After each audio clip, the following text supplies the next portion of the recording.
Assalamu alaikum wa rahmatullahi wa barakatuh.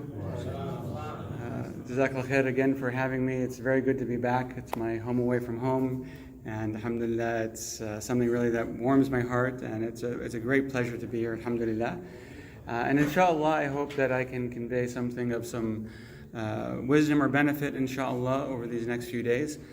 And our overall theme is the prophetic mindset.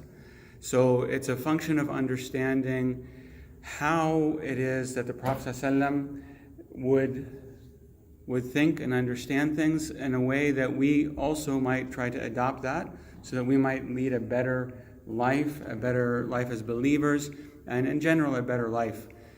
So when I talk about the word mindset, I'm referring to a concept of how we see the world. It's the lens through which we see the world, our work, our relationships, and everything is ultimately a foundation that's based in our mindset. Our reactions, our behaviors, the mindset that we have shapes how we respond to things, what we do, what we say, and so forth.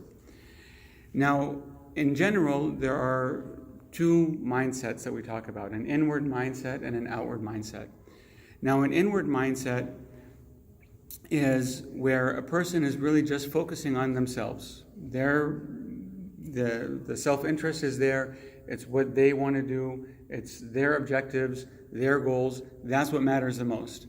And other people don't really matter. Other people are objects, people that we use them for some reason, or they're getting in our way. But ultimately, that inward mindset is a focus on the self. What's it like for me? What's going on in my mind?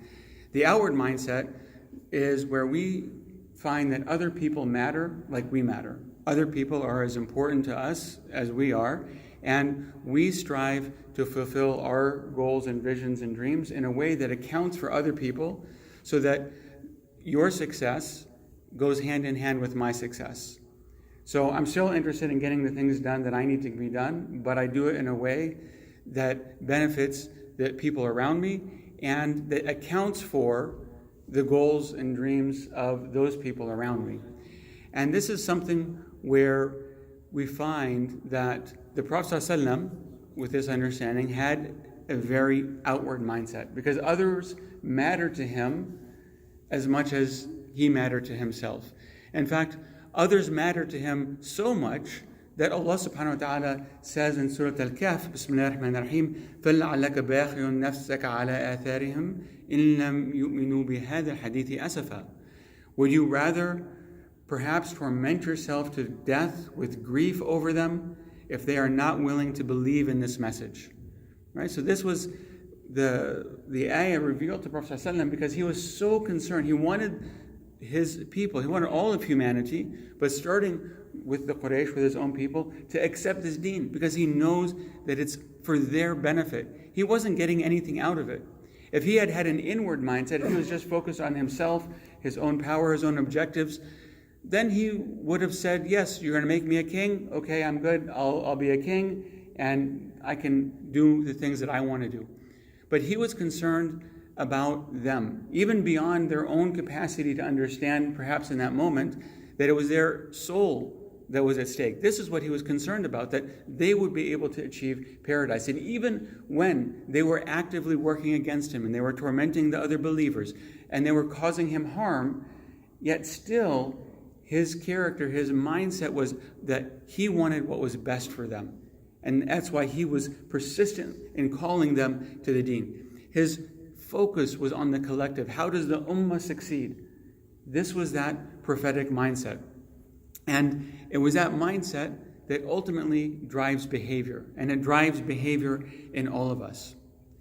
So I want you to think for a moment about something that you wanted to do that was going to be difficult for yourself. Something where you said, maybe, you were in the Ramadan and you said, boy, I've been, doing all this fasting. I want to start fasting Mondays and Thursdays. Or you said, I want to start getting in all of my sunnah prayers on a regular basis. Or you said, I've been reading Quran and I'm seeing the impact, and I want to start reading Quran every day, or reading more Quran every day. Or you're coming to the masjid more frequently. Something that you've said to yourself at some point, I want to do this more. And then if you think back, did that thing that you decided you wanted to do, did it change quickly?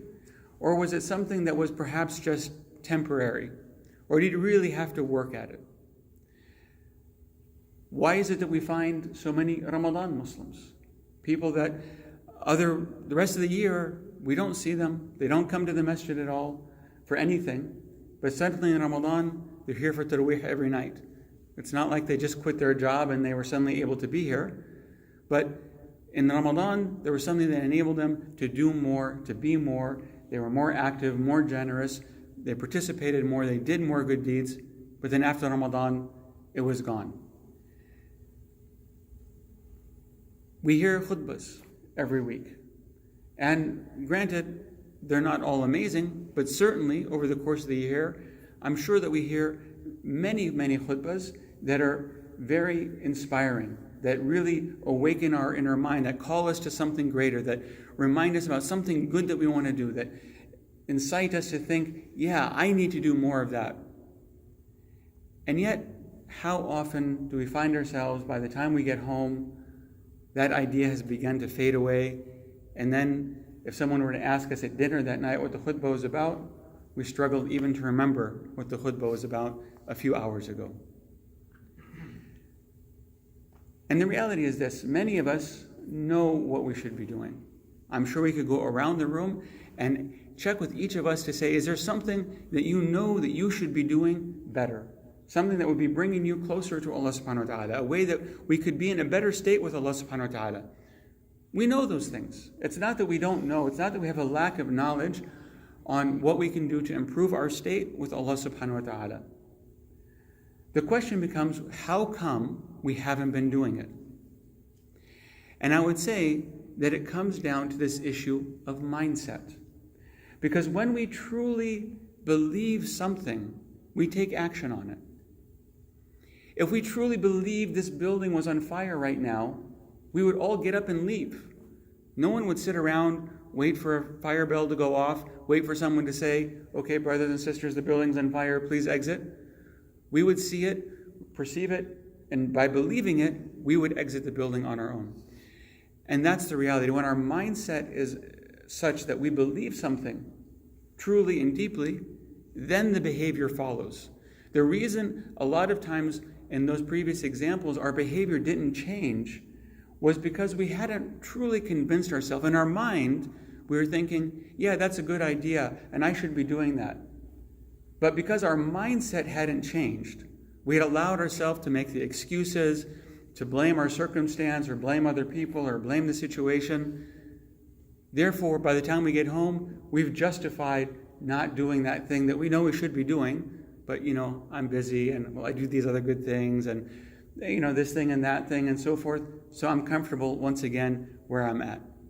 So inshallah, over these next few days, we're going to be talking about this principle of mindset, and how do we go about changing it, and where do we understand from that prophetic sunnah that the Prophet ﷺ is telling us these things in the hadith and the ayat, where Allah subhanahu wa ta'ala is telling us and reminding us about these things so that we can be more conscious about it, so that inshallah we can start to look at how we go about changing our mindset, so that we can in fact, inshallah, get closer to this prophetic mindset of truly loving others and wanting their success and wanting the success of our ummah, as well as our families, as well as ourselves, and understanding that when we have that mindset, we are in fact in a better state with our ummah, with our family, and with our own selves.